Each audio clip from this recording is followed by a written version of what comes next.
humble pie. I hope the Houston Texans, before their Monday night matchup against the Seattle Seahawks, are full of it right now, especially on offense. Plus, the most important Houston Rocket, not named Kevin Durant, for this 2025-2026 season, had a very interesting performance last night. And it's an Ask Gallant Anything Friday. If you're watching live, you can ask me any question. I will work it into the show. I'm Paul Gallant. This is the Gallant Says podcast. Hit it. A radio show host in Seattle called Paul Gallant. Paul Gallant's wondering the same things a lot of people wonder. You are definitely living in the hindsight world today, Paul. Do you feel there's been a consistent theme with the interceptions? I think every interception really has a different story. I was just kind of curious what Paul gets to see. Grow up, are you kidding me? Paul Gallant, what the hell is wrong with you?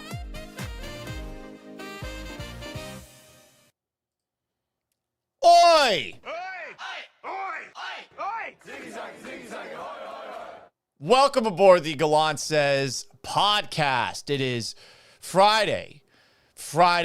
Gotta get down on Friday. Ask Gallant Anything Friday. He's wearing a Florida shirt Friday, October 17th, 2025.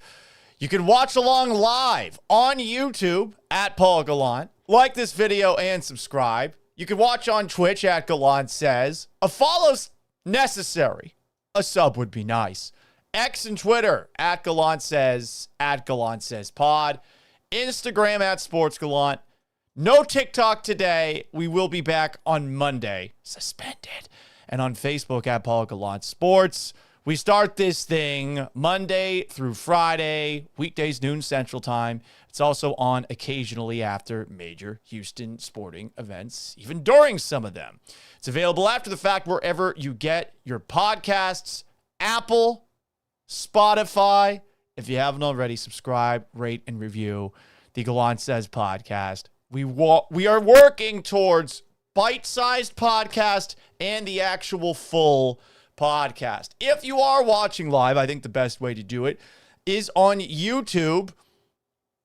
You can super chat me on YouTube, and I'll play this. Paul, stop talking. Listen. And get to your comment right away. But I will eventually get to your comments, which you can also leave by email, gallantsays@gmail.com, the old-fashioned way, or by calling, leaving a voicemail at 281-836-3912, or texting 281-836-3912. We will get to all of them.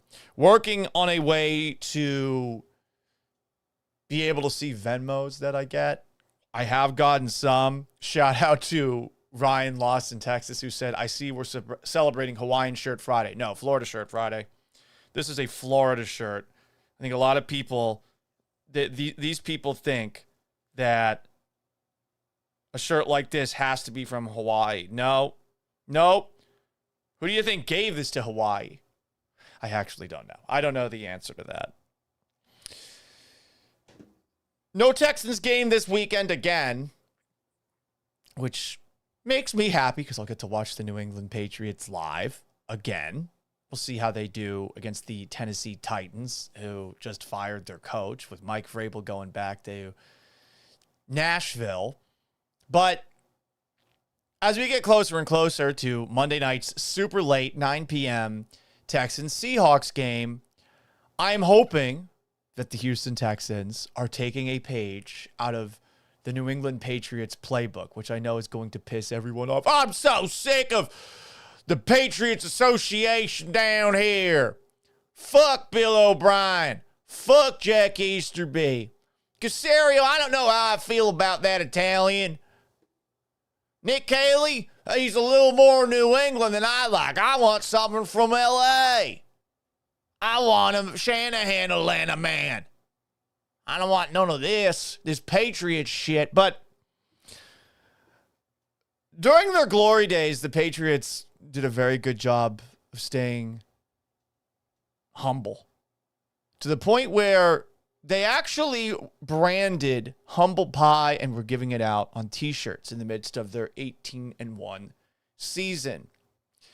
And I hope that CJ Stroud, coming off his best game in over a year, and everyone on the Texans offense have eaten a lot of humble pie to the point where their tum-tums full. I want them to forget about the game against Baltimore and the game against Tennessee completely.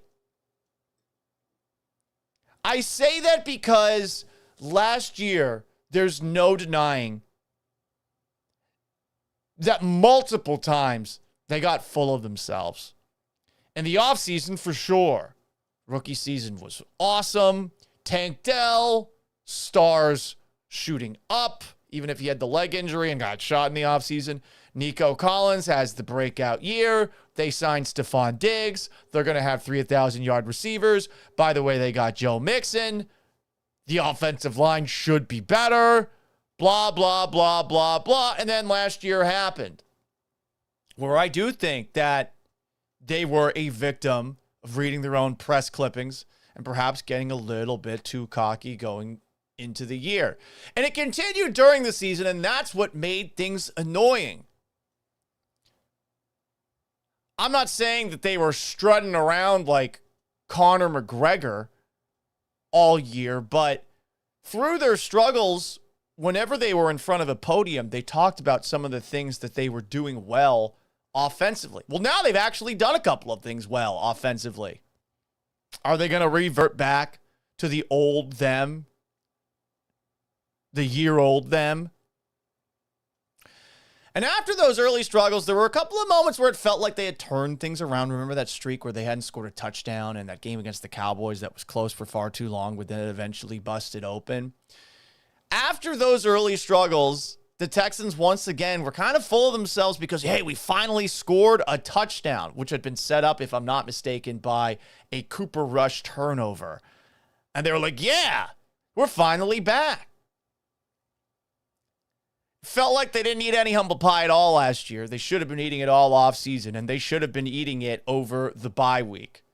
Beating the shit out of a Ravens team that was essentially like the Black Knight in Monty Python. No arms, no legs. 'Tis a flesh wound. That is not something to be proud of, nor is taking forever in that god-awful Texans-Titans game to pull away. I'm hoping they took a healthy dole of humble pie. Hell, this team was pushing back against some of the criticism last year. Titus Howard was. Everyone's saying Titus Howard's having a really good year this year. Laramie Tunsil was too. It was after the Vikings game. Hey, well, they're calling it weird. Well, adjust. So that is my hope, is that the Texans are humble right now. Texans quarterback C.J. Stroud seems to be humble right now. I say that because of some comments that he said at yesterday's press conference. Here he is, your Texans quarterback, C.J. Stroud, talking about some of the things that did not go well for the Texans early on in the year.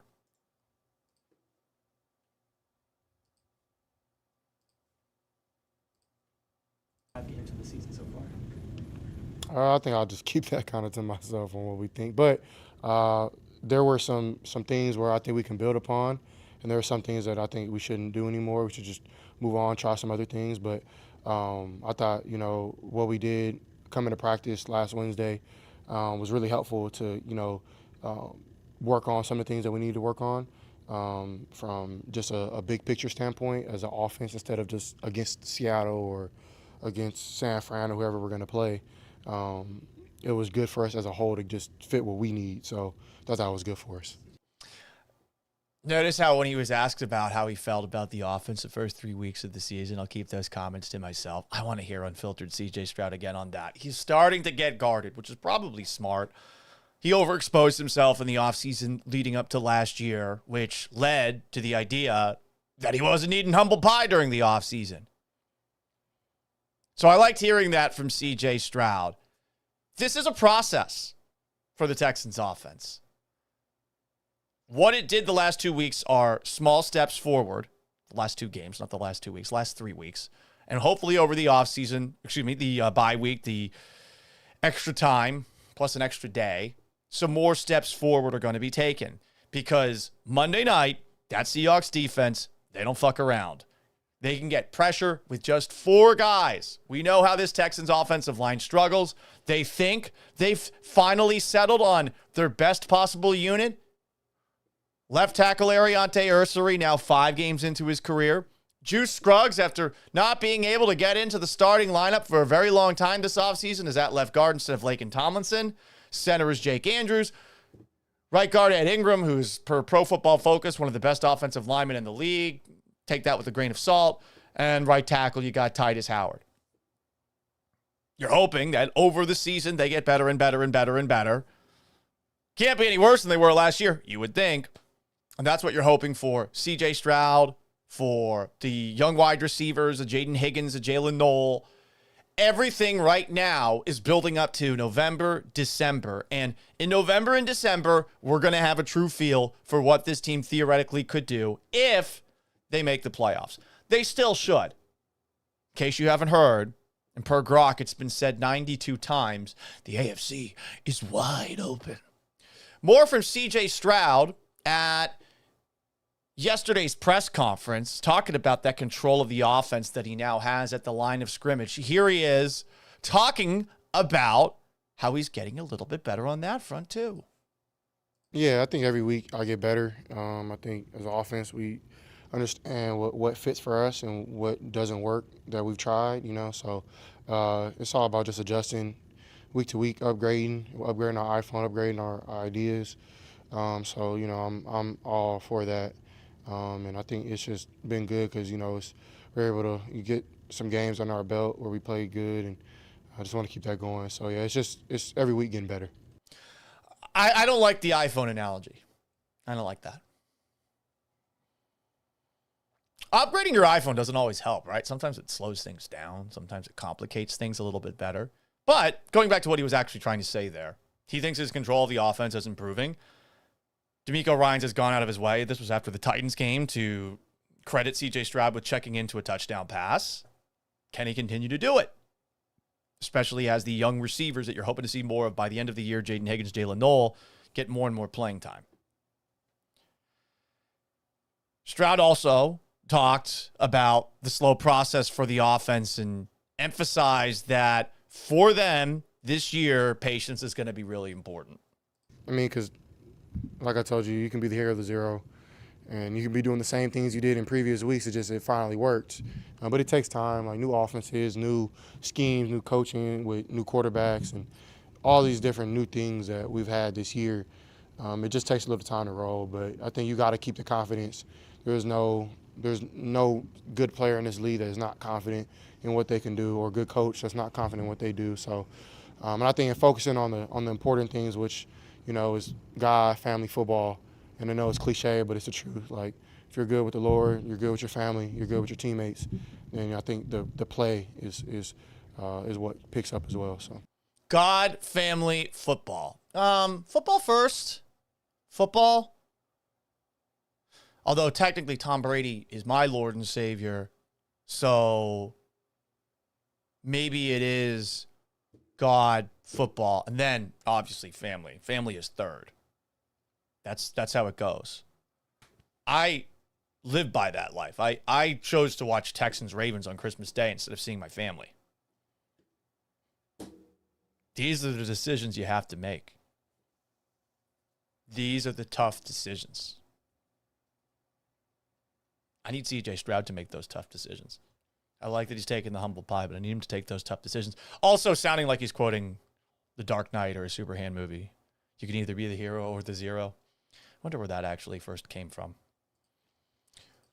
Where did be the hero or the zero originate? Paul asked at Google. The phrase be the hero or the zero has two main origins. The mathematical concept of zero, which originated in ancient India, and the popular culture phrase from zero to hero made famous by the 1994 movie The Mask and its tagline, ooh, The Mask. Strong, powerful, independent woman, Cameron Diaz, throwing 100,000 in that.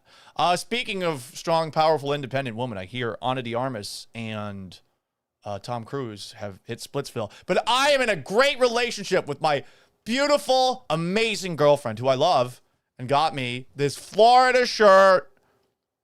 She's a little thrifter, that one.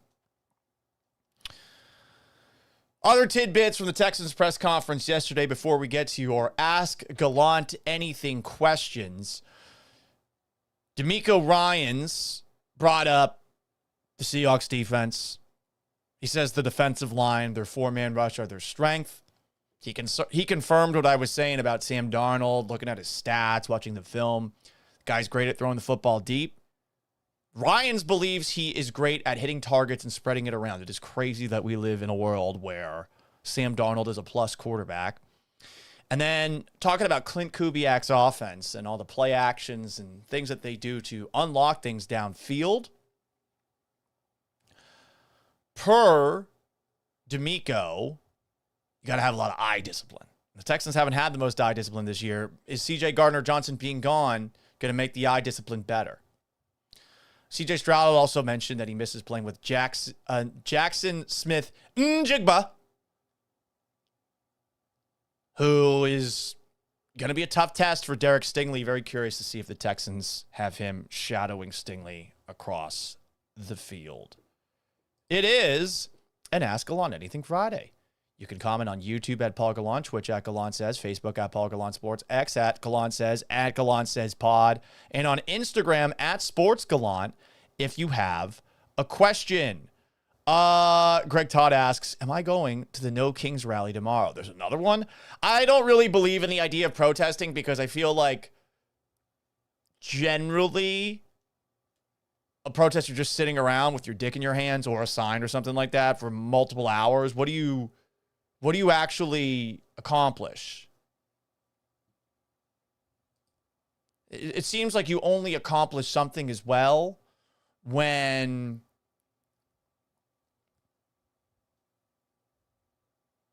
something bad happens. A little martyrdom. So that's what's really interesting, seeing all these protests, especially with everyone holding cameras at the protests. Hey, don't do anything to me, I'll have you recorded. Don't do anything to me or I'll have you recorded. Like all that shit. Very, very, I think, annoying. That's kind of where we're at right now. We're just constantly filming each other, and it's almost like a game of chicken between the protesters and if law enforcement comes, law enforcement. And I think if you want people to sympathize with you, you almost want the government to do something that goes viral. Ryan Lawson, Texas says, I hate protesting, but I don't know how to show it. Greg Todd says, I celebrate No Kings on the 4th of July. Sean Martinez, what is your favorite dinosaur?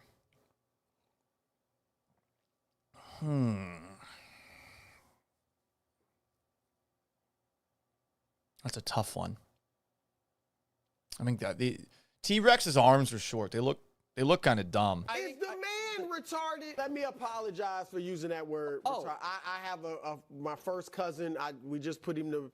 He died a few months ago. That's not nice, Chris Broussard. Do not call T-Rexes the R word.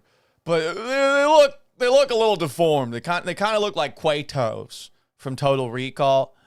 Quaid, start the reactor. Favorite dinosaur? Probably Velociraptor. When I was playing high school football in St. Pete, Florida, my senior year, we played a school from Mount Dora Bible. And one of my teammates, TJ, once he discovered that the center for that team was in the halftime band playing the tuba. They were not a very good school. They were a small school. We proceeded to torment this poor kid the rest of the game, humming the theme to Jurassic Park. And TJ in particular was making Velociraptor noises like brah, brah.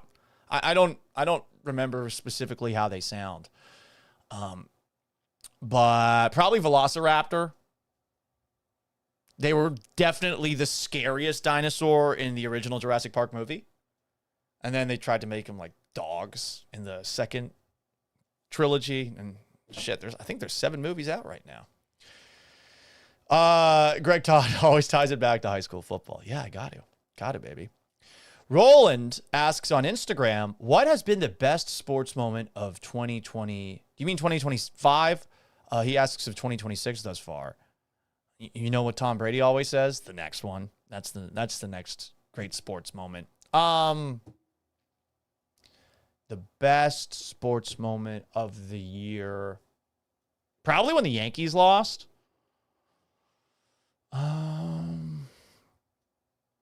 Yeah, because basketball, the Celtics didn't win, and they lost to the Knicks.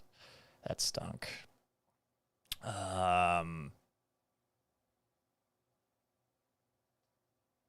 Maybe when the Astros swept the Dodgers to go 20 games over 500 over the 4th of July weekend. Like, that was the high point of the Astros season where God wills it was at its absolute tops. I would say for Houston sports to this point, it's that. You could argue Fred VanVleet's performances in that series against the Golden State Warriors are second, but you don't win the series. So yeah, I'm gonna go with sweeping the Dodgers on the road, especially since it looks like the Dodgers are just gonna cakewalk to the World Series. Ryan Lawson, Texas asks, Paul, what is your go-to after the bar at 2:30 food run? I usually don't eat after the bar. I never really have. When I was in college, I did. There was a Burger King at Syracuse University in this little hall called Kimmel that was open late. And I would usually get a tender crisp with tomatoes, chicken sandwich, big fried chicken sandwich guy. Chick-fil-A's got the best ones. That's really the only place I eat for fast food. The girlfriend and I have gone to Lane's a couple of times. Pretty good. But generally, I don't eat after I drink. Roland Bassett asks about Rory winning the Masters for the best moment of the year thus far. No, fuck Rory. He's from Northern Ireland. That is legitimately my reason for disliking him. That's it. I'm of Irish descent. The people in Northern Ireland are always looking down on the people in Ireland because they're a bunch of Protestants. A bunch of Protestant traitors who are bootlickers. Bootlickers to King's sausage fingers over in England. You know? Tony Medina asks, have you watched any of the Rockets' preseason games? There's a part of me that feels I should have. But that transitions us very well into our next topic because you got to be watching the Rockets this year to see Reed Shepherd. Let's talk about what happened in sports last night. About last night. Oh my God, it was so crazy what you were doing. It was so crazy what was going on in sports. Oh my God.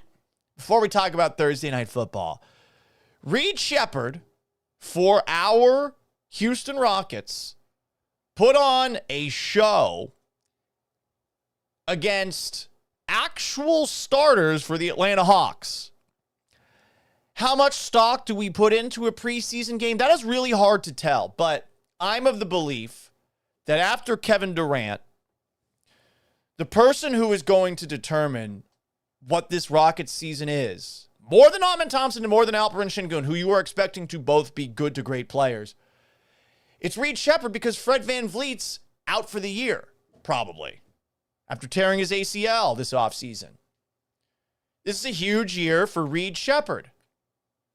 And Reed Shepherd last night was fucking awesome. I can't believe how good he was.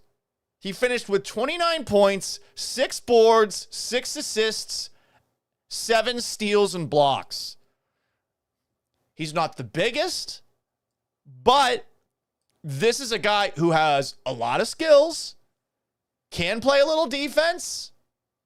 Here he is. Here are some of these highlights, and hopefully we don't get copyright struck for this, but I mean, Reed looked great. He's pulling up threes from on the fast break, stealing, dunking here, driving by guys, right to his left with the left-handed layup, passes underneath the rim, another catch-and-shoot three, a runner, another catch-and-shoot three in transition, Shooting over a guy who's taller than him from three. He had 5 threes in the game. Cross-court passes.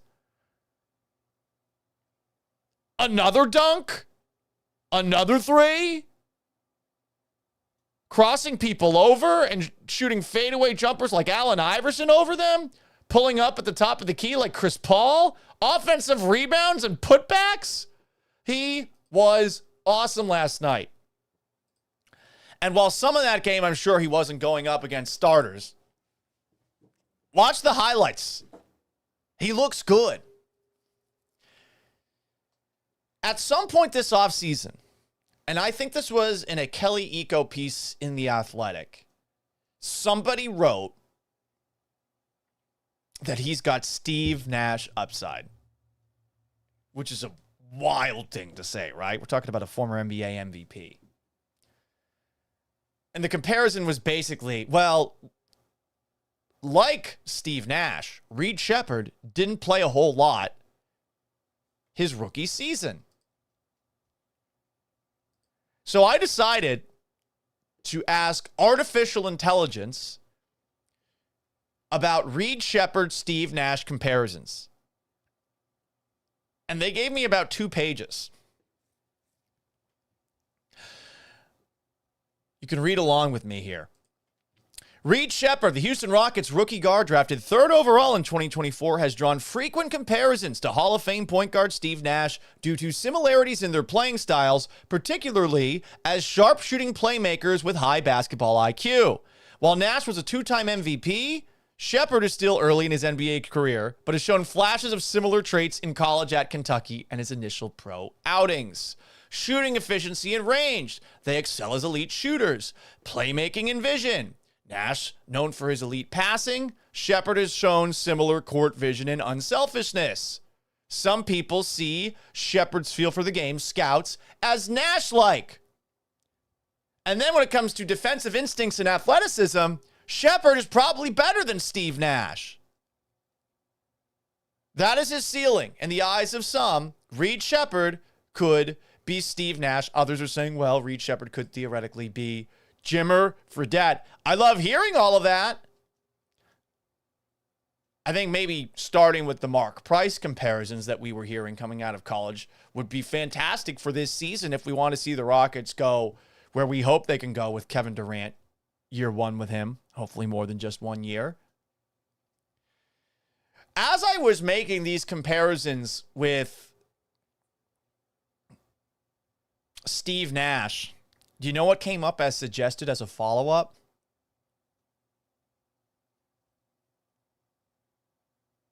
Chris Paul. I mean, Grok is sipping the Kool-Aid.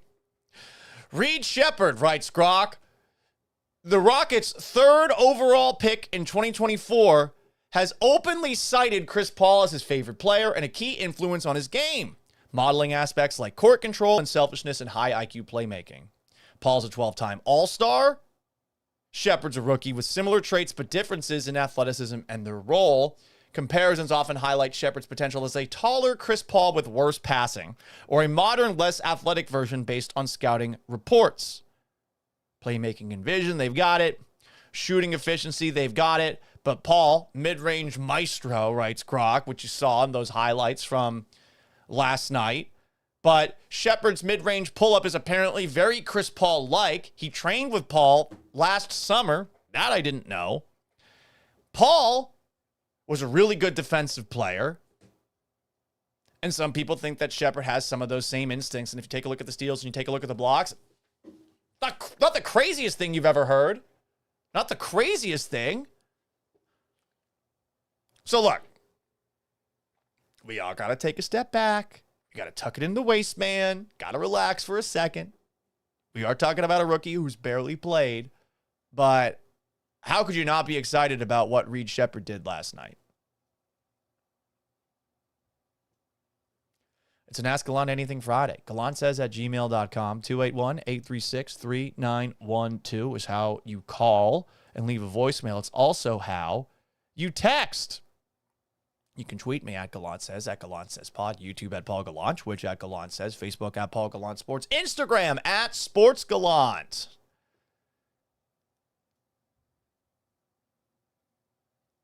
Let's ask some questions, everybody. Jared asks, Paul, do you see color? Pfft, what do you think? Obviously not. It was very recently that I found out I am not a black man, which I didn't even understand the concept of. But I am Black Irish. That is an actual thing. Shout out to Colin Farrell. Shout out to strong, powerful, independent woman Jennifer Connelly. HTX Rhino asks, Paul, what hair products do you use? Salt spray, Hans de Foucault claymation wax, Propecia, because your boy has a receding hairline, Rogaine-ish foam for the receding hairline, and sometimes peppermint oil. I also use this like fancy ass shampoo, conditioner, all that shit, and something else that I use once a week to rinse all the shit out. But yeah, as you can tell, I showered today. This is the first show I've showered for this week. Other questions.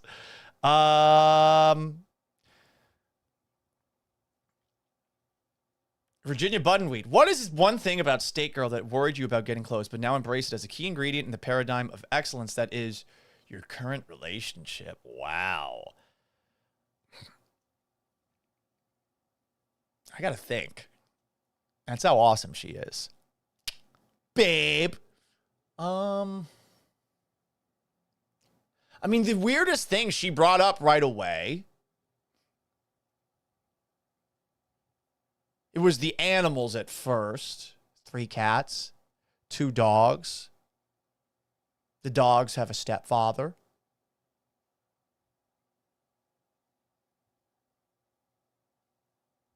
But that was something she brought up right away. So I don't even really think I had a time to think about it. And it's also kind of nice. I mean, I love dogs, but I prefer cats because they give you a little more freedom. You know, dogs, you gotta think about them. You gotta take them out to go to the bathroom, all that jazz. Other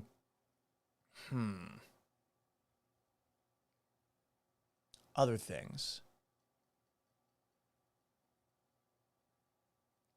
She definitely likes buying clothes. At least she thrifts them. But I'm not very responsible with my money, so who am I to point a finger? So there you go. That's all I got. Motherfucking Cornbread asks, Paul, what does paradigm mean? Great question. Great question. Paradigm means it's a dime that's paralyzed.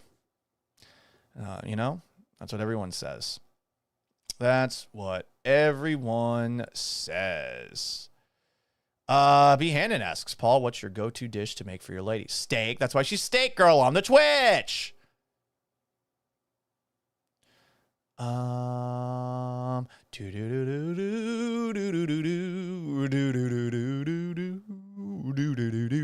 have you ever cross-dressed for fun? Yes, actually. It was for Halloween. I dressed up as Ginger Spice during Halloween in... Was it 2008? 2008.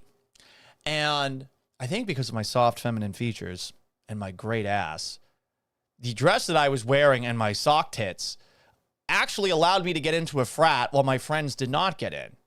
I was very mad at them for not coming in with me. And I also happened to have dropped my student ID, so I couldn't get back into the dorm.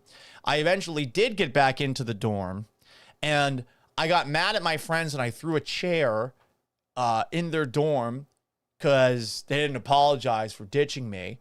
And one of my friends and I, while still dressed up as the Spice Girls, thank God this is the pre-cell phone camera era, we started just beating the shit out of each other and rolling down a stairwell while dressed up as Spice Girls. I did not come close to winning that fight. That person is bigger than me and stronger than me. All I could do was like go after his ribs for a while, but eventually he got my arm in a point where it felt like it was going to break. So I tapped out. Next day we had breakfast like nothing had happened. But I think he knew, and I think he's always known going forward, like, yeah, I beat your ass once. So that kind of sucked. I think that's the only fist fight that happened in our group of friends. Believe it or not. And I definitely deserve to get my ass whooped on that one. Steak Girl asks, ooh, this is my girlfriend. Ask Gallant Anything Friday. What's the worst text you've accidentally sent? I don't know. It's probably a picture of my penis. If I'm being frank. I had a lot of cringe ones from when I was first figuring out how to talk to women. Like, I definitely know I was coming off as needy and desperate pretty much all the time. So there's probably like a book worth of texts like that. But yeah, I would say any nude that I've sent out, definitely regret that. Anyway, it's an Ask Gallant Anything Friday. What else do we got going on? Well, how about last night? How about the Thursday night football game, huh? Bengals 33, Steelers 31. You got Joe Flacco on a short week against the Steelers team, coached by Mike Tomlin, who was pissed that he got traded to the Bengals. Looking athletic, turning back the clock. This guy might be a comeback player of the year candidate again, if he's able to keep the Bengals hanging around. You had Aaron Rodgers with some good moments, some bad interceptions. One of them not necessarily his fault. But he had a chance for his trademark Hail Mary at the end of the game. And I mean, good God, did you see how far he threw that Hail Mary pass at the end? 69, nice, 0.8 yards in the air. The furthest a quarterback has thrown a pass since at least 2017. The previous record, 69.3 yards, Josh Allen in week 9 of 2022 against the Jets.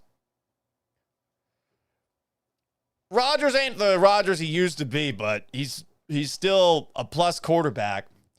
That Steelers' expensive defense really, though, got exposed. And Flacco was like, I'm just going to give it to Jamar Chase every play. Jalen Ramsey no longer the same player. They got a lot of money in that defense with TJ Watts and Cam Hayward, and not looking so good. Best moment of the night, and in addition to all the funny expressions, the blank expressions that Joe Flacco makes, did anyone see this moment? You would have had to catch it live and then gone on the internet afterwards, but there was a moment after this, after Aaron Rodgers had thrown a long touchdown pass to Pat Freiermuth, where he gets tackled by an offensive lineman and he gets clearly pissed off that he was tackled by him. Look at him. Look at him. Look at him. He just scored a touchdown. Get off me, man. Come on, it's team bonding. It's team bonding. Best moment of the night. But, I mean, that was a hell of a Thursday night football game. You had the all-white uniforms for the Bengals, which are elite. The crowd, give them credit. They were electric. You hear them doing the who day say they go and beat them Bengals, which is different than who dat. Because who dat, Saints, who day, Bengals. I would play the Bengals fight song, probably get copyright struck for it, but fuck it, it's Friday, right? This is an elite fight song. Some NFL teams have them. So here you go, everybody. Incredible song. Allie M. Fern, shout out to your Bengals on Instagram. The Bengals are playing with my emotions, she says, and I kind of like it. Crowd was great. Al Michaels was goofing around. Like, he seemed to be having fun for a change. You got to see Darnell Washington in action for the Steelers as 300-pound tight end. He did this 6'7" meme. I don't know what the fuck that means, but this is like really big with the kids. So we are going to do a little deep dive on that He is 6'7" tall. And here it is right here. Here is Darnell Washington. This is the 6'7" meme. I don't know what this means, but that's the 6'7" meme. What does 6'7" mean? I really don't know. I'm going to look it up. What does 6'7" mean? The term 6'7", pronounced 6'7" per AI, is a viral slang term that originated on TikTok and has gained popularity, especially among Generation Alpha. Its primary meaning is rooted in its use as a meme rather than as a fixed definition. It comes from the drill rap song Doot Doot by artist Skrilla. That is real. It was amplified through social media posts featuring LaMelo Ball, who is 6'7". Viral videos began using the song in clips. The phrase evolved into a nonsensical meme. Kids repeat 6'7" in various, often unrelated contexts. The lack of a clear meaning as part of the joke is cited as an example of brain rot, a term used for low-quality internet content. The meme is often accompanied by a hand gesture where a person moves their palms up and down alternately. So you do this. That's 6'7". If we all do it, we can steal it from these little bastards. We can steal it from these stupid little shits. We can do it. If you're one of these little shits watching,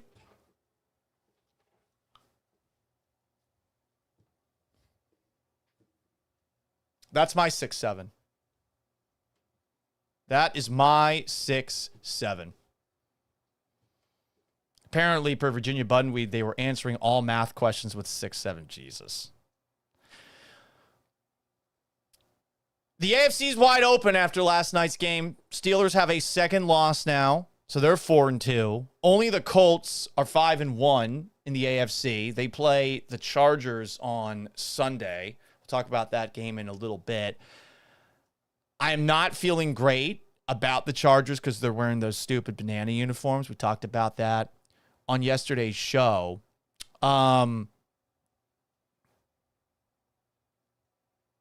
it's wide open, and you're just going to hear that take over and over again. I asked Grok, how many times has the AFC is wide open been said? It's been said almost 100 times on social media.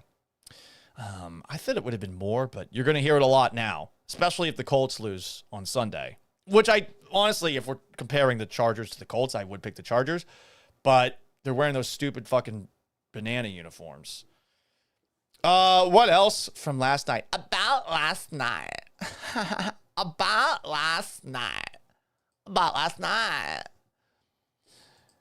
It's a very fun Instagram caption that many a strong, powerful, independent woman has used. ESPN Cleveland had quite a rant this morning. It's really funny seeing sports talk show hosts in cities with a bad team just constantly finding ways to get angry about the shitty product. I'll give Houston sports credit for this. If a team sucks, they're out. That's how it should be. Shouldn't be blindly loyal to a bad product. It's like buying a low-grade drug over and over again for brand loyalty reasons. This is from the Tony Rizzo show on ESPN 100 in Cleveland. Browns fans are down bad now that Joe Flacco, who the Browns had as their opening day starter, is not only quarterbacking well for the Cincinnati Bengals, he's beating the hated Steelers. Hang on a second, we got to unmute it. You do that, Andrew? How could you do it? Why on earth did you feel the need to trade this guy to a division opponent for a fifth-round draft pick? Fireable offense. That is a fireable offense. I want to know how much longer the owner's going to watch this crap, because the fans have had it. We deserve better. You're worried more about your stadium than you are your football team. That's the perception, Jimmy. And you allow these people to do this? You have the worst offense in the league. Your GM screwed this quarterback thing up like I've never seen in my life. I've never seen anything like it. Kids that play Madden could have done a better job. Truly. That's not hyperbole. It's a joke. It's a joke. This franchise has become a joke. It's become a joke. It's always been a joke. What are you fucking talking about? What are you talking about, Tony? What are you talking about? Like, what? How do you get mad like this, like every day? I'm impressed. My favorite radio host in Cleveland, Ken Carman, like same thing. I want to know how you do it every single day. How do you get angry every day when the team's always going to suck? Also, as we look at some down bad radio in the AFC North, my friend Andrew Filipponi, who works at 93.7 in Pittsburgh, posted this yesterday at 2:12 p.m. There's no way the Steelers lose tonight. In fact, I'll get my nipples pierced with no numbing agents if they lose to the Bungles. It ain't happening. Oh, boy. Pony also posted this after the game. R.I.P. to my nipples. We had some great times together. It's over now. Thanks, Tomlin. He posted that last night at 10:30. And then he posted this video. I have yet to see it today. Here is... Straight. The entire sports world is talking about, of all things, my nipples. So here's the deal. I am a man of my word. I am going to get my nipples pierced. When it happens, how you can watch it, how you can be a part of it, all that stuff is going to be discussed at 2 o'clock on the show today. But believe me on this. I'm not getting off scot-free. I'm not buying my way out of this. I'm not welching on a guarantee or bet. Mike Tomlin did this to me, and I'm never going to forget it. And I'm going to have a permanent marking on my body to remind me at all times not to trust his defense and his team in certain situations. But it's going to happen, and you're going to learn more and find out more about it at 2 o'clock today. 93.7 The Fan, 93.7thefan.com, the Odyssey app, the 93.7 The Fan YouTube page. Talk to you at 2. There's nothing quite like a radio bet. Nothing quite like it. I've only made one radio bet that would have involved me altering myself. I was going to shave my head if the Rockets beat the Warriors in the 2018 Western Conference Finals. And then they missed not 1, not 2, not 3, not 4, not 5, not 6, not 7, not 8, not 9, not 10, not 11, not 12, not 13, not 14, not 15, not 16, not 17, not 18, not 19, not 20, not 21, not 22, not 23, not 24, not 25, not 26, but 27 straight threes. 27. Oof. Not good. Not good. It is an Ask Gallant Anything Friday. You can ask any question. You can call 281-836-3912 to leave a voicemail or send a text message. You can send me an email, gallantsays@gmail.com. YouTube at Paul Gallant. Twitch at Gallant Says. Facebook at Paul Gallant Sports. X at Gallant Says. At Gallant Says Pod. What do we got? What do we got? What do we got on the comment side of things? What do we have? A couple of comments from Mellow Mike on YouTube. One, AFC's upside down. The good teams suck. Patriots are decent. It benefits the Texans. I'm good with it. Mellow Mike also commented, what's funnier, on an Ask Gallant Anything Friday. Flacco leaves Cleveland and wins, or Tomlin calling out Cleveland for trading Flacco, then losing to Flacco. Oh, that is a good one. Tomlin calling out Cleveland almost gives him an excuse for losing. So I think Flacco leaving in Cleveland and winning, yeah, that's sitcom level humor. It's repetitive, and you know exactly what's coming. Mellow Mike also said Pony looks like he's going to cry. He's playing up a little bit. I like Pony though. He's a good dude. Went to school, not at the same time as me, but with me. Anyway, what else do we have? Mother effing Cornbread has termed people that watch this show as Palestinians, and I don't hate it. Do we want to call ourselves Palestinians?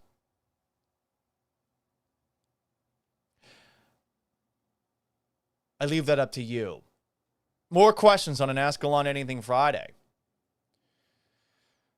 If your brain, the girlfriend asks, had a theme song, what would it be?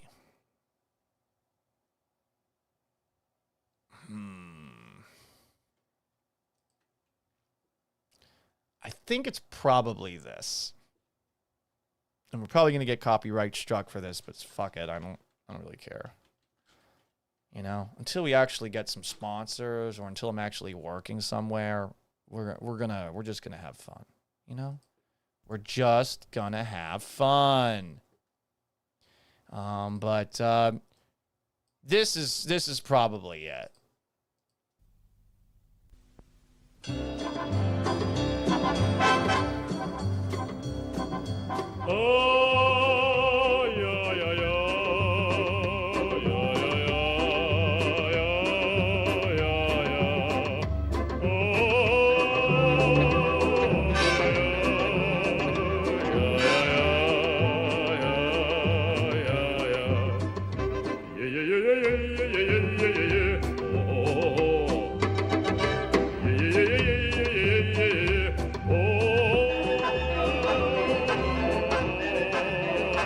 Probably that. It's probably that, man. Mellow Mike says, bet he's glad he didn't say he would get a Prince Albert. Then I wouldn't knock him for crying. Yeah. Yeah, that's a good one. That is certainly a good one.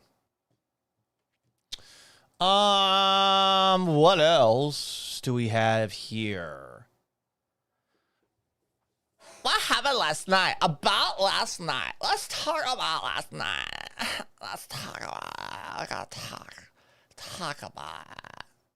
Please talk about it. The Dodgers are up 3-0 in the NLCS. I haven't watched a second of that. They beat the Brewers 3-1. Unsurprising. If the Dodgers win the World Series, the lockout that's probably coming to baseball is going to be longer. Jeff Passan wrote this. If the Dodgers win the World Series again, major league owners who were already vocally public and more so privately about LA spending as much as the bottom 6 teams in payroll combined this year will cry foul even louder. The bottom 6 teams in payroll, though, should stop being cheapos and actually try to help their fan bases out. More from Passan. Already, MLB is expected to lock out players upon the agreement's expiration. Back-to-back championships by the Dodgers could embolden Major League Baseball and add to a chorus of fans who see a salary cap as a, I do not know how to pronounce this word, as a panacea for the plague of big money teams monopolizing championships over the past decade.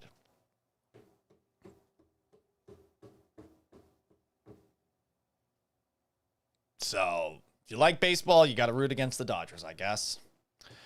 There is a controversy also in this series. I'm not sure how many people saw this, but a Brewers fan lost her job after saying call ICE, call ICE to a Dodgers fan. Her name, and this is a very Midwest, Milwaukee-sounding name. Dodgers fan Ricardo Fasado was trash-talking Brewers fans at American Family Field Tuesday. And Shannon Kobylarczyk, who works at Milwaukee-based staffing company Manpower Group responded like this. I really think that everyone involved in this story kind of sucks. But in case you want to see it, here it is. This is the interaction.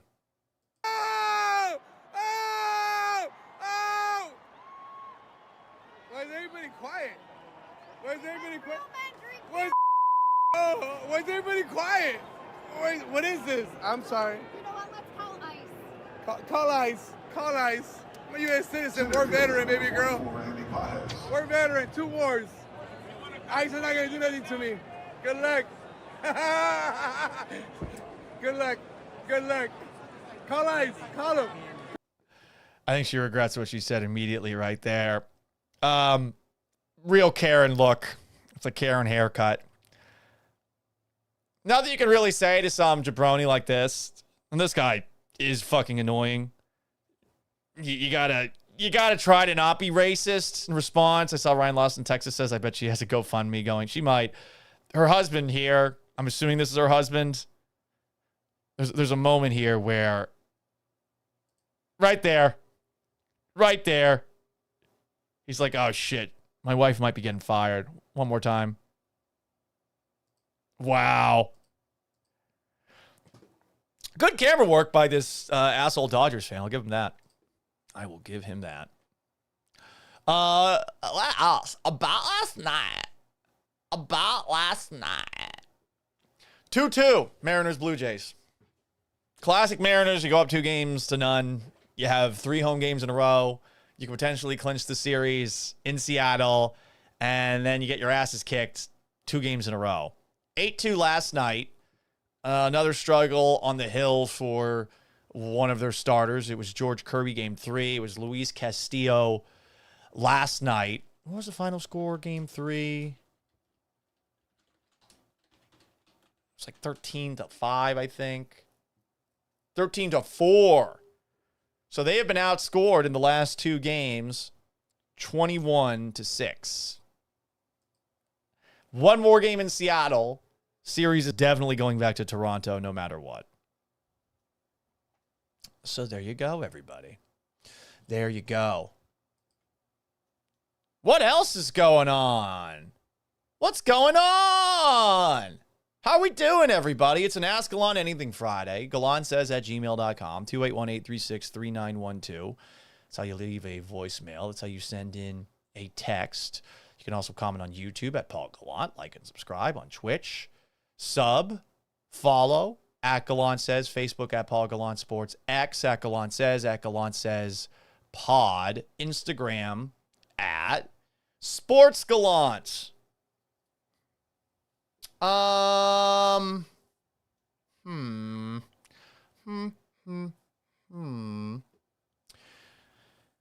Greatest American hero. I think Virginia Buddenweed asked this. I mean, obviously Tom Brady. I'm very excited about the Ken Burns documentary about the Revolutionary War that's coming out. I think George Washington's like a lame answer. So is Abraham Lincoln. You know, you can't pick someone on Mount Rushmore. Ulysses S. Grant, shout out to Drunks Everywhere for his role in the Civil War. Taking over for McClellan, who was just too scared to actually fight. Too, I think, obsessed with over preparation. I suppose I relate to him a little bit on that front. Sherman, March to the Sea. There was a time when I was younger where I thought, hey, the entirety of the South owned slaves. They're all bad people. It's not exactly how it went down. You know, you had some people that had money with slaves, and then you had some poor country bumpkins who like had no shoes and were fighting because why? Like they were forced to, essentially. But Sherman's up there. World War II. Anyone who fought at D-Day. Anyone. Jesus Christ. American heroes. We talked about that one guy who took out 26 Germans in World War I. a couple of days ago. But the number one American hero,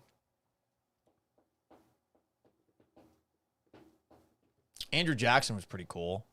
He like took over Florida without getting permission. Battle of New Orleans against the British to avenge the White House getting burnt down. Sam Houston. Also, he didn't want to get into the Civil War because he was like, slavery, probably got to go. Bleed Blue asks, did you learn your history in Florida public schools or Syracuse? Went to a private school in Florida. I also went to middle school in Massachusetts. I've only gone to bougie-ass prep schools my entire life, so I would say my history foundation was laid in Massachusetts. But at my schools that I went to in Florida, I had great history teachers. Mr. Heller, Mr. Moore, not Mr. Fielding, not my sophomore year. He wasn't good. But I love history. I want to do more history stuff on this show. Alas, earwax. One of the best 6 games of the weekend. It's time for a little pick 6. I picked the 6 best games of the weekend and then haphazardly picked them against the spread without any rhyme or reason. We'll have some bells and whistles for this on next week's show. I spent a lot of time putting this together to start off every show. Because I do say oi a lot, but I think I've only typed out oi more than I've actually said the word oi. Let's play that song that I like so much. Let's play it, everybody. It's the best.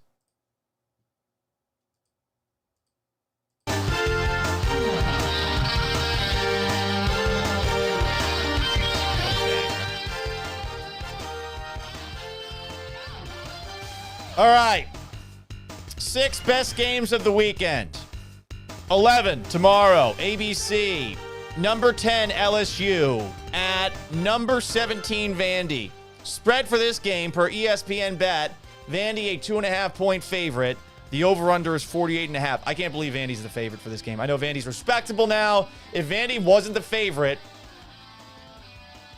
I would pick Vandy because I want to see Vandy win. I love Diego Pavia. But since Vandy is the favorite, I got to pick LSU. My picks have been pretty shit this year, though, so take that with a grain of salt. 2:30, ABC. Number 5, Ole Miss. At number 9, Georgia. Georgia, 7.5-point favorites. The over-under 59.5. Ole Miss is coming off of nearly losing to my other beloved Cougs at Washington State. I'm not sure this was the smartest decision by Lane Kiffin before the game, who was asked about who burns more calories in a game. Here he is, Joey Freshwater.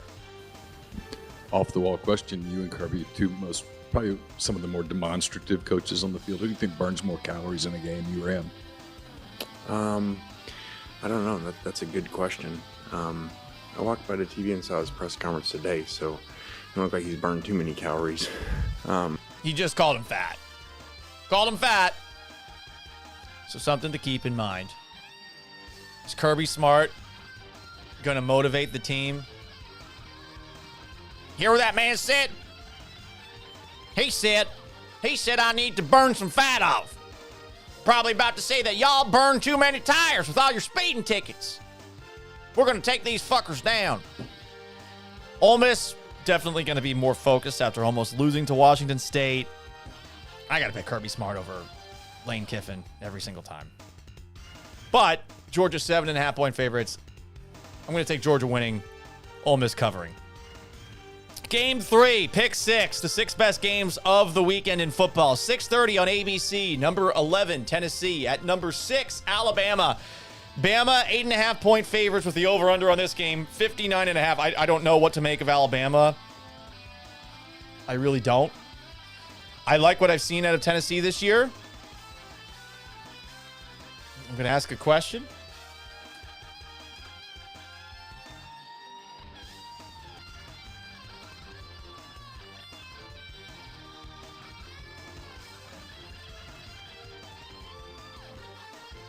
I'm wondering.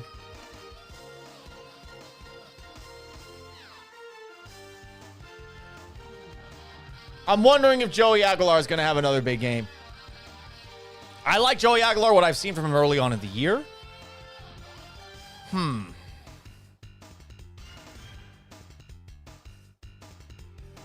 This is a tough one.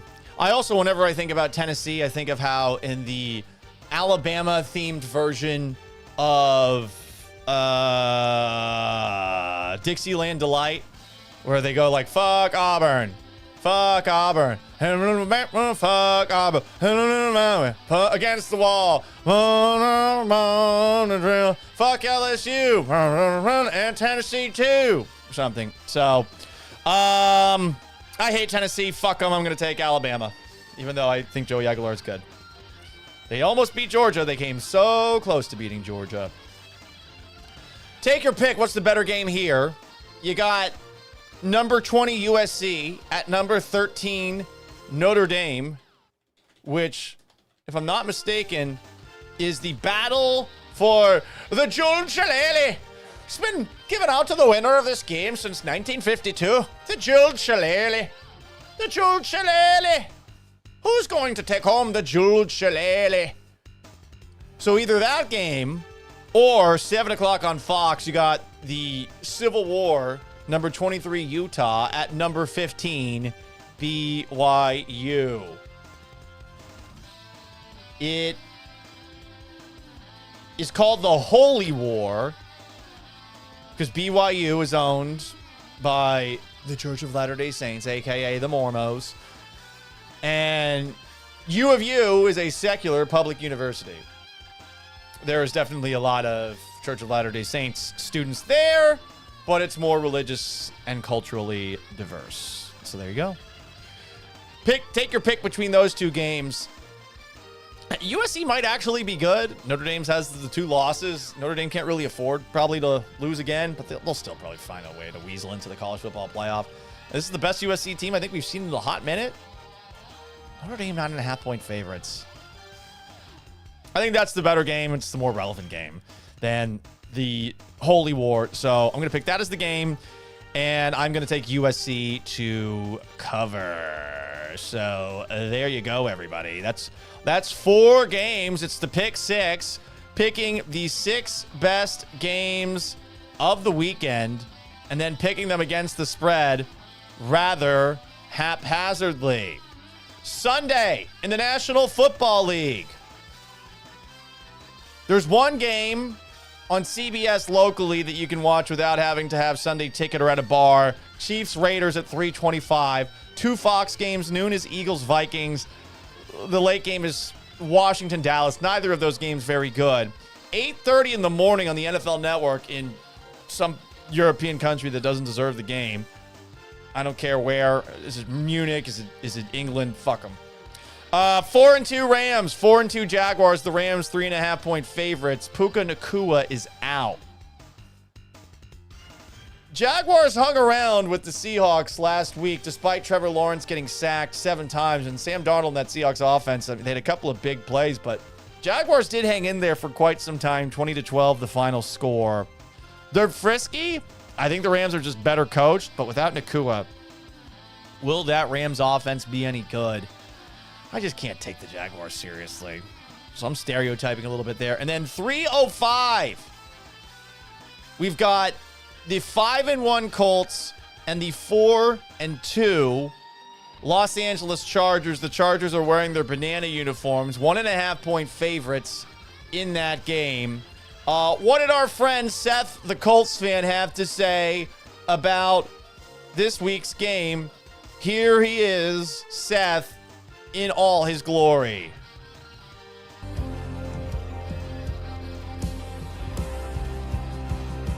This is our Colts. This is our team. We bleed blue. This is our Colts. Whether win or lose, we love them. For the shoe, beat the Chargers. Hey, no hard feelings, Jim Harbaugh. This is our team. Go Colts! Yay! For those who don't know, Jim Harbaugh was the quarterback of the Indianapolis Colts back in the mid-90s. He was a Hail Mary from potentially getting the Colts, I think, to Super Bowl 30, which the Cowboys ultimately won to cement their dynasty. He was known as Captain Comeback as a quarterback back in the NFL. Let's see if that Hail Mary is still online. It's got to be up there. Yeah, the final play of the 95 AFC Championship. Aaron Bailey nearly caught it, but he dropped it. Let's see. Can we actually get the video of this? Let's see. Oh, we got it. I found it. Jim Harbaugh, 95 AFC Championship game.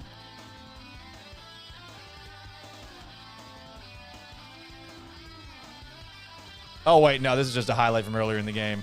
We got to go to the end. Here we go. Let's watch this thing.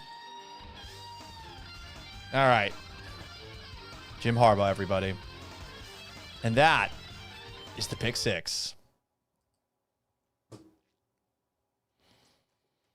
It's an Ask Gallant Anything Friday. You can ask any question. Email gallantsays@gmail.com. 281-836-3912 is how you call. It's how you text. You can leave a voicemail if you so choose. Some questions on an Ask Gallant Anything Friday. Paul, have you ever soaked? Have you ever soaked? I have not.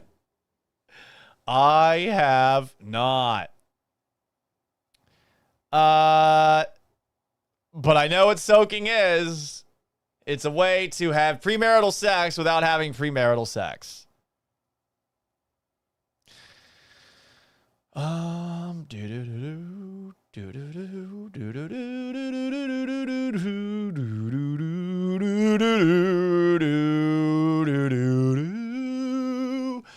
All right. It's time for some politics. The right is in power right now. And I think they got to pick their battles a little bit better because they're fighting a very city battle right here in our backyard. For those who don't know, by the El Tiempo that I regularly go to at Westheimer and Taft, there is a rainbow crosswalk. It is there for two reasons. The first of which is to memorialize Alex Hill, a cyclist who was tragically killed in a hit-and-run accident back in 2016. And it also is a sign that you're in the neighborhood. It looks pretty nice. In a city that doesn't really have that much to look at. A lot of the buildings look very generic. There's a lot of strip malls. It's different. But some people don't like that different. Hey, I'm not here to tell you what to like and what not to like. But there is a crosswalk. And for some reason, this fucking crosswalk is a hot button issue in this city. So they removed the rainbow crosswalk for construction a couple of weeks ago. There's always construction in that part of town, by the way. Oh my God. Brutal to drive around there. So they got rid of it to ensure safety, but they did put, I guess, white lines in its place for safety reasons. Then earlier this month, it got repainted. The rainbow.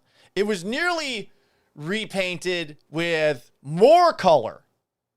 They were thinking about painting it, and Metro's doing this, so this is local government, with the Progress Pride flag, which would have involved more color. So that includes pink, white, light blue, black, and brown. It represents trans people, black and brown community members, so you get a double shout out, and people living with HIV and AIDS. But they decided to go with just the rainbow. The rainbow was removed, and then put back. But since you've got something going on the federal level that has trickled down to the state level, it's being removed again. Here's why. The Trump administration has been pushing to remove distractions from non-freeway roads. The Transportation Secretary, Sean Duffy, said, quote, taxpayers expect their dollars to fund safe streets, not rainbow crosswalks. When you frame it without that last part, it does make sense. Especially when you live in a city that's got pothole after pothole after pothole and all sorts of traffic on the highways. You add that at the end and maybe you're pandering to a specific part of your party. They want to remove distractions from non-freeway roads. Devil's advocate argument. You see a crosswalk like that, you might look at it for a little bit longer than you should. Maybe your blood starts boiling and you lose your mind over it. But by this definition, you got to ask, how deep does the rabbit hole go? If federal transportation guidelines say that non-standard surface markings, signage, and symbols that do not directly support traffic control or safety, if that's got to go, symbols, flags, markings conveying political, social, ideological messages, they wrote that. There's some other ones you got to think about. I think somebody pointed out that at UT, there's somewhere on Texas's campus with Texas painted on the road. So that's what the Trump administration wants across the country. In Florida, apparently it's really happening there. And Greg Abbott has doubled down on that. He's directed the Texas Department of Transportation to crack down or withhold funding from cities and counties that don't remove symbols, flags, or other markings on any roads that convey social, political, or ideological messages. Abbott wrote a statement, quote, Texans expect their taxpayer dollars to be used wisely. Pause. Yes, we could agree on that. He goes a little bit further. Not advance political agendas on Texas roadways. Any city that refuses to comply with the federal road standards will face consequences, including the withholding or denial of state and federal road funding and suspensions of agreements with the Texas Department of Transportation. We're talking about a fucking crosswalk, by the way. Just like one crosswalk. One. Just one. And I think that the reason that Greg Abbott put that statement out there, a little bit more pointed, a little bit more threatening, menacing, is because the person who runs the Libs of TikTok account and State Representative Brian Harrison, who are two people that are regularly bitching and moaning about things and doing their own version of cancellation by calling attention to them, they're complaining for clout to massive audiences that continue to grow and grow and grow because they are pandering to one specific kind of ideology, right? Like that's what they do. I don't think that they make the world a better place. I think they just make the internet angrier. I know some people don't like this shit. All the power in the world to you. I'm not telling you how to think. I just think it's crazy that I've spent as much time as I already have talking about a fucking rainbow sidewalk. Like just one. Houston Metro put a statement out about this crosswalk. Metro adheres to state and federal safety guidelines regarding pavement surface markings. The Metropolitan Transit Authority of Harris County will restripe the pavement at the intersection of Westheimer and Taft to bring the pedestrian crosswalk into compliance with federal design and safety standards. The adjustments follows recent correspondence from the Texas Department of Transportation and a statement from the Office of the Governor. We recognize the significance this crosswalk has to the community, which is why our project team restored the infrastructure to its pre-construction condition. However, given the recent directive, we will comply with the order to preserve support that is essential to our mission of providing safe, clean, reliable, and accessible transit to all communities that depend on our services. So they're bending the knee. And you get it. You don't want to lose the money.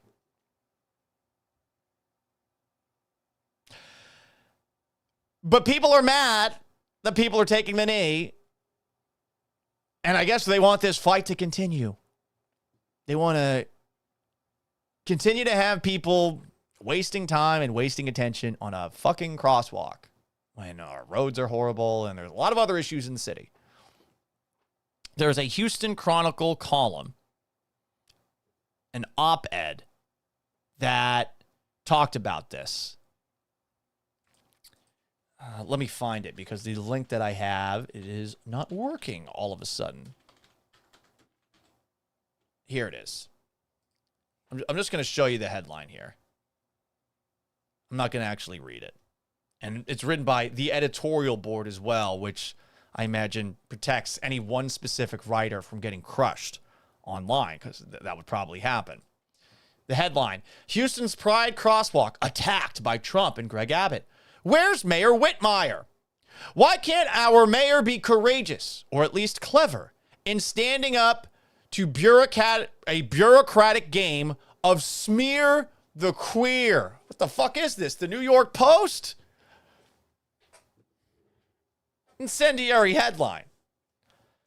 And John Whitmire, who's got better things to do, no matter how you feel about him, weighed in on it earlier this week on Wednesday.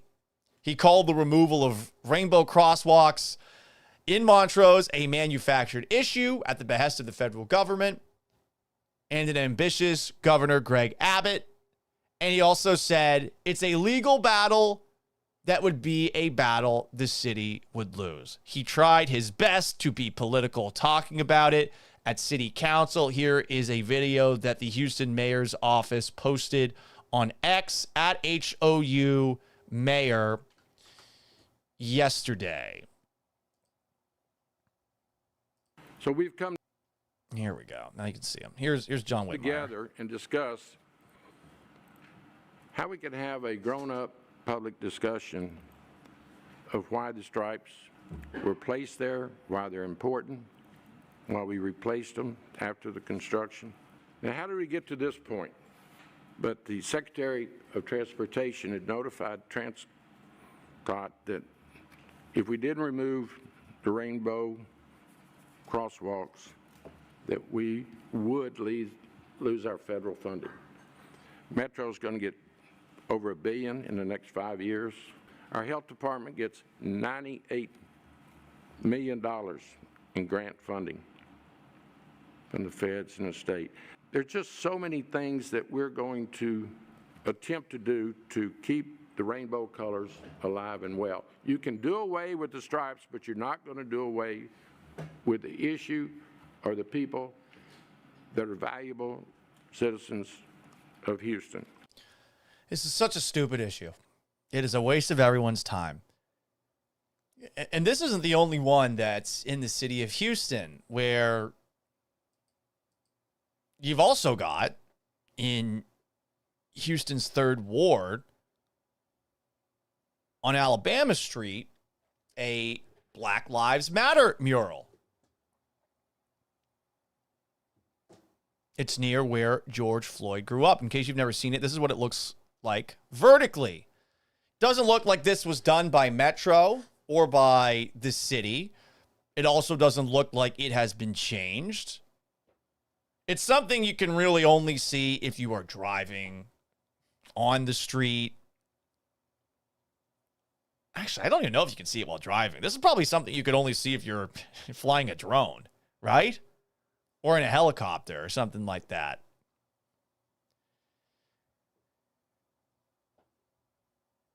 I wonder if this is next. And there's an article on the Cron, not to be confused with the Houston Chronicle, about it.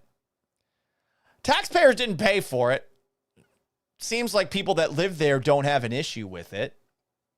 I do think the idea of mythologizing George Floyd is strange. What happened to him was awful, but he has been turned into something that I don't think he was. Like this is kind of ridiculous. Not the top part, the I can't breathe mama. Like I'm a white guy, you know. I'm not going to tell you how to feel on that front, but George Floyd's son, okay, lion? What?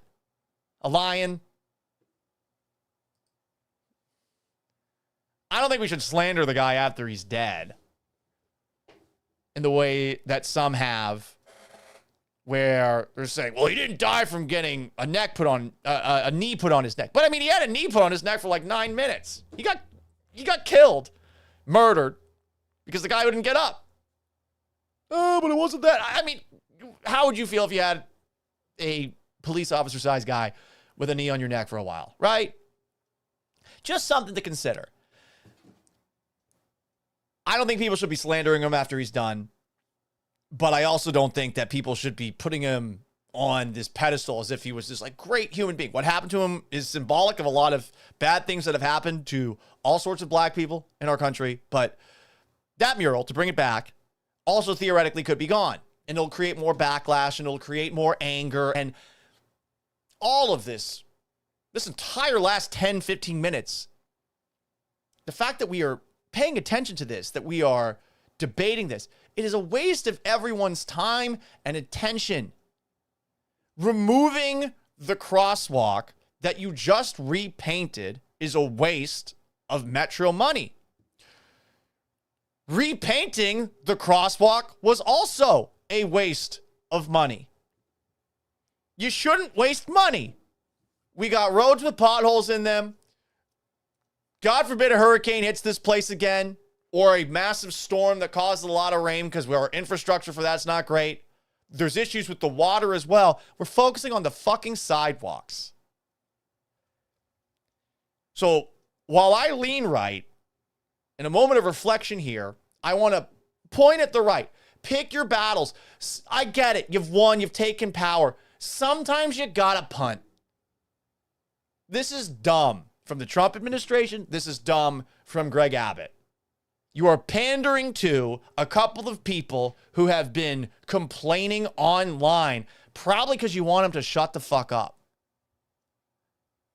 And this very vocal minority is getting its way far too often. You can punt on this issue. If you are not punting, to me, you are pandering to the absolute worst part of your base. Because what does this accomplish? Removing the paint is a waste of money, just like painting it is a waste of money technically. And in the last month, you have removed the paint, repainted it, and removed the paint again. Just fucking dumb. And now we're wasting time on this in city council meetings. These crosswalks are an issue for clout that the absolute worst people on the left and right are going to use for clout to build their own brands up, to get more followers, not to actually affect change. And those people are the fucking worst. And that is Libs of TikTok. And that is that guy, I from what I understand, that also posted about it. Can we punt the stupid shit and focus on the stuff that matters? Is that so hard? Ugh. Anyway.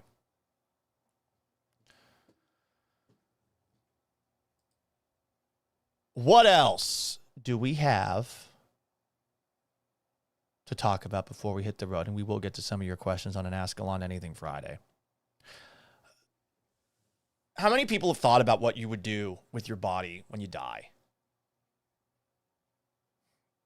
Would you get buried in a swampy city like this with crazy humidity? I mean, your body's going to wither away pretty damn quick in that coffin, no matter how much embalming they do. Do you want to get cremated? Whatever happens to me, you know what I don't want? I do not want to end up at a Houston funeral home. I just don't want that. And I say that because there was another story about a Houston mortuary. Richardson mortuary co-owners charged after bodies found decomposing. The co-owners of a Houston funeral home are facing felony charges after police said they left decomposing bodies in an unsanitary under-construction facility without air conditioning. Michael Richardson and Gail Bell, co-owners of Richardson Mortuary in South Houston, each face 3 counts of abuse of a corpse. Blech. Abuse of a corpse. Blech. I can't speak. They are accused of leaving bodies out in the open for several months in unsuitable conditions. Ugh. At least a dozen bodies were being stored in a building that had been damaged by Hurricane Beryl and never fully repaired. The facility was an active construction site with workers and residents walking freely through it. One woman paid a funeral home $17,000 to arrange her mother's funeral. She later found her body decomposing, surrounded by flies and other insects. Jesus Christ.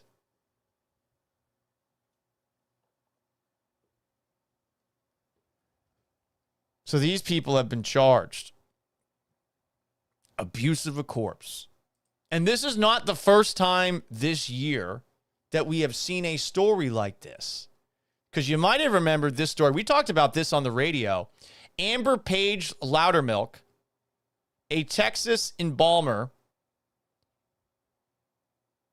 at Memorial Mortuary and Crematory in Houston, used a scalpel to castrate the body of a registered sex offender. She mutilated the body of Charles Roy Rodriguez. He died of natural causes at a Houston hospital earlier this year. Charging documents identify 2 employees of Memorial Mortuary and Crematory at the scene who witnessed the crime. Loudermilk stabbed him twice in the groin before she cut off his penis and placed it in his mouth. Loudermilk told the first witness, an embalming student, quote, "You didn't see anything," end quote, in a manner the witness perceived to be as threatening. The second witness arrived shortly afterwards, noticed Rodriguez's groin area was disfigured, and when she asked Loudermilk what had happened, she responded that the deceased had, quote, "a lot going on with him," end quote. A complaint was filed February 19th. 2 stories, 1 year, about Houston area mortuaries. Cremate me. Please just burn the shit out of me. And don't even do it at a mortuary. Fuck it. Just do it. Just do it the way that Luke Skywalker burns Anakin Skywalker at the end of Return of the Jedi. Just do it like that. Just do it like that. I do not want to be buried. Not down here at the very least. The absurdist in me wants to get cremated and put into some sort of urn or container that gets lost. Maybe accidentally someone spills it on themselves. That would be kind of funny. Because like once I'm gone, I'm not going to see it. I'm not going to be able to haunt somebody. Say, look at my body. What's going on here? You know, I'm not going to be able to do that. I don't believe in any of that.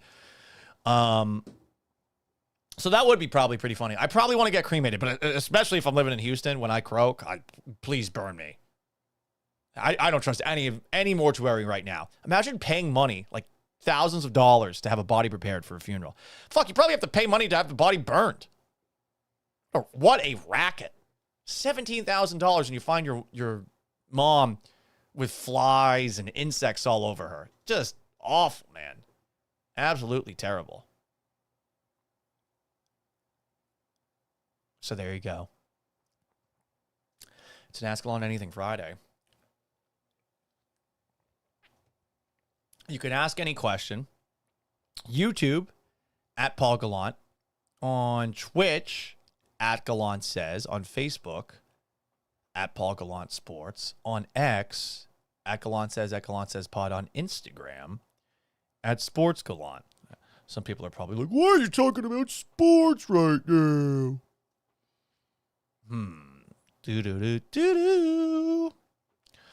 Ira Brown says, Paul, you must have been making buku money based on how much money 97.5 is making by cutting you to go national in your slot. I wish I was. Best of luck to them. Glad I found you on the tube. Probably the third best talking head in Houston. Damn, who's number one? Who's number two? Curious. What else do we have here? It's an Ask Gallant Anything Friday. Scrolling through. Desert Stro says there was a place here where they were selling dead body parts to the public. Jesus. Ian Lindblom asks, Paul, what's your favorite new up-and-coming band of the last 5 years? Fuck, that's tough. I discovered Nirvana within the last 5 years. Does that count? I'm not even kidding. As far as listening to all of their music. Bands from the last 5 years.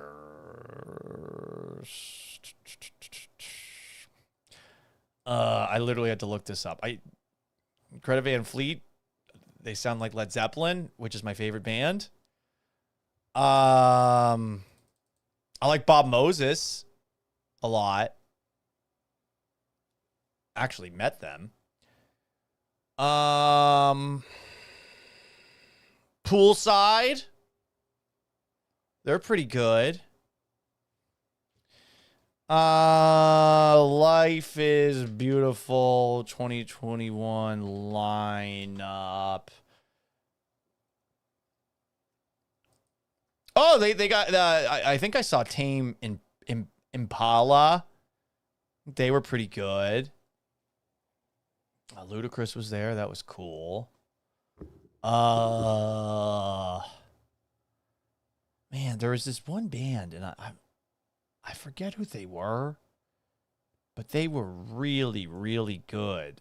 And I saw them at Life is Beautiful when I got let go in Seattle. This girl was the lead singer. She had a St. Vincent. That's it. St. Vincent. St. Vincent was good. I saw them live. She kind of like had like punker and Madonna vibes. I don't remember much though. I was on a lot of alcohol. Yeah, that's it. Alcohol. People are giving me some recommendations. Desert Show says, what if your ashes got mistaken for cocoa milk like Cartman drinking Kenny? That would be funny. That was a fun subplot. Behan asks, like the Big Lebowski scene. Yeah, that would be pretty funny. Stuffed in a taxidermy. Dude, the Russians do this. We actually did this before. Did you know that Vladimir Lenin, who died in like, what, 1920s? His body is mummified and on display in Russia. And they also had Joseph Stalin's body mummified. And if you watch the TV show The Great, which is like this dark look at Catherine the Great on Hulu. Really funny show. I enjoy it. That's a show, girlfriend, that you need to watch on Hulu in your own time if you haven't already. History based, all that shit. But apparently, yeah, the Russians like kept remains around.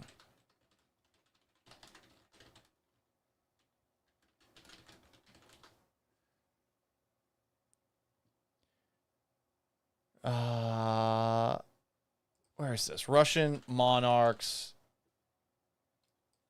mummifying bodies in the open. I think that's it.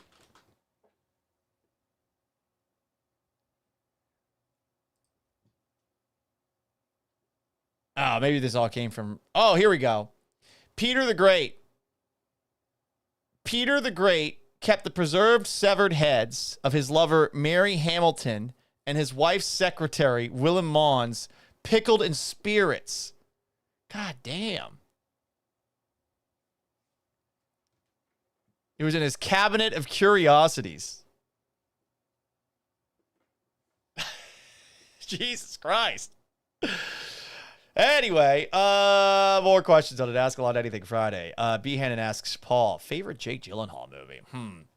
Donnie Darko's a little overrated, in my opinion. It's not like it's bad. I would just say I enjoyed the Roadhouse remake. I really did. End of Watch is good. Source Code, very underrated. The Day After Tomorrow is a terrible guilty pleasure. I really liked October Sky growing up. I guess he was in City Slickers? I've never watched that. For some reason, Billy Crystal annoys me. I have not watched Brokeback Mountain. I don't think I saw Love and Other Drugs either. Prisoners. Prisoners was a great movie.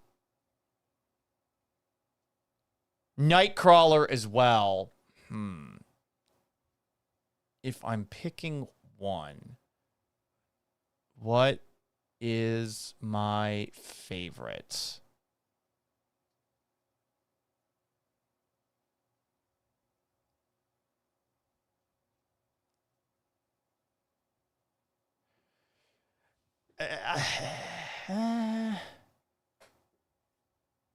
Probably Source Code. Yeah. So there you go. More questions here on an Ask Gallant Anything Friday. Female lead bands you should consider.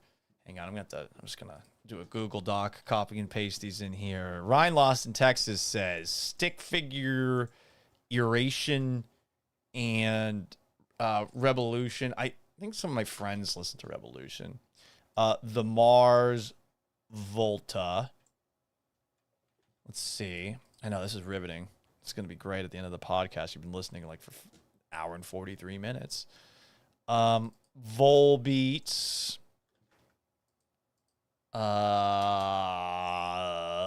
Female lead bands, The Cannons, New Constellations, Still Corners. Mr. Kitty. I don't know if that's real or not.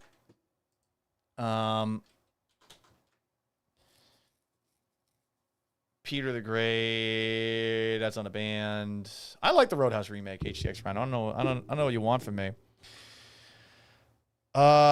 Steak Girl. Ask Gallant Anything. What's the weirdest compliment you've ever received? I think I told you one of them. I don't know. I don't think I want to repeat this one. My upper back has been complimented before.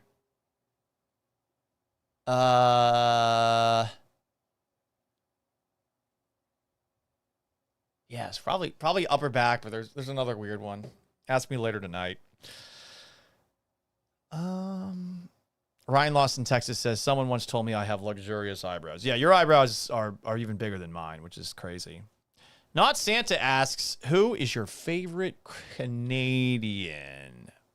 I'm literally looking this up. Best Canadians. It used to probably be Ryan Reynolds, but not anymore. Most popular Canadians.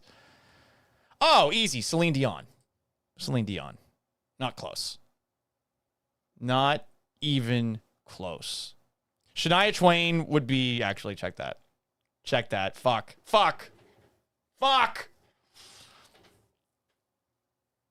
Celine Dion is French-Canadian. So I feel like I have to pick Celine Dion.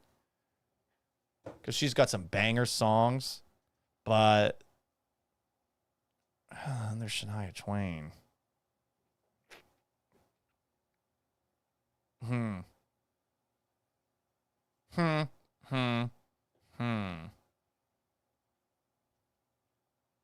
Jim Carrey's up there. But yeah, I guess I got to go with Shania Twain.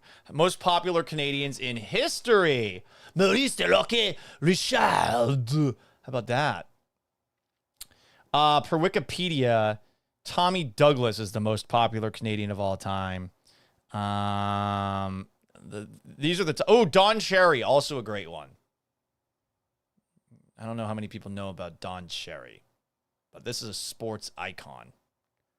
He's essentially, for a Houston comparison, he is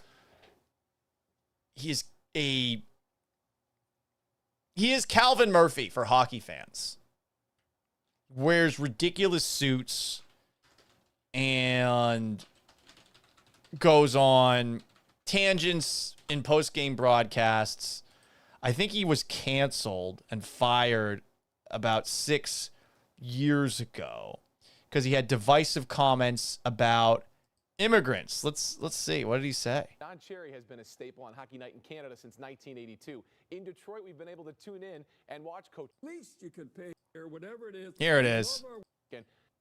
Here it is. Here's the clip that got Don Cherry canceled. Has him out of a job today.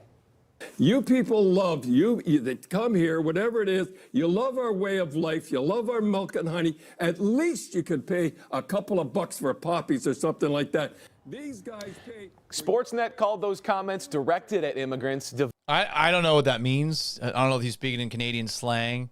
It's like poppy's a slur. I don't know. They speak a different language up there. So there you go. It's an Ask Gallant Anything Friday. An Ask Gallant Anything Friday. I saw that comment. Girlfriend. Ian Lindblom says Pamela Anderson. That could be one. Ryan Lost in Texas. No, not Bryan Adams, but that's a good song. It's a good song. Who's your favorite Little Rascal? Best Little Rascal. I don't even know all the Little Rascals. Alfalfa is the only. There's Alfalfa and Spanky, right? And there's Buckwheat and there's Darla. Alfalfa, known for his off-key singing, signature cow lick, his sweet but bumbling pursuit of Darla. His romantic misadventures often drove the plots. Spanky, the charismatic and wise beyond his years leader of the gang. Buckwheat, fan favorite known for his big eyes and memorable comedic reactions. His catchphrase is often mistaken as Ote, but that was actually Porky. There was also Stymie Beard and Butch, the classic bully who often tormented Alfalfa. Anyway, there you go. Letterkenny, great show. I agree. Maybe the entirety of Letterkenny, greatest Canadians ever.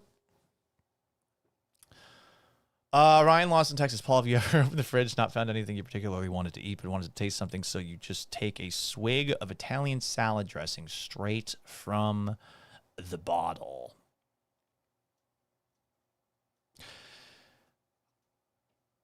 I have done things like that. The thing I used to do is I used to put sugar on a lemon, and I would just lick the lemon. Is that weird? I don't know.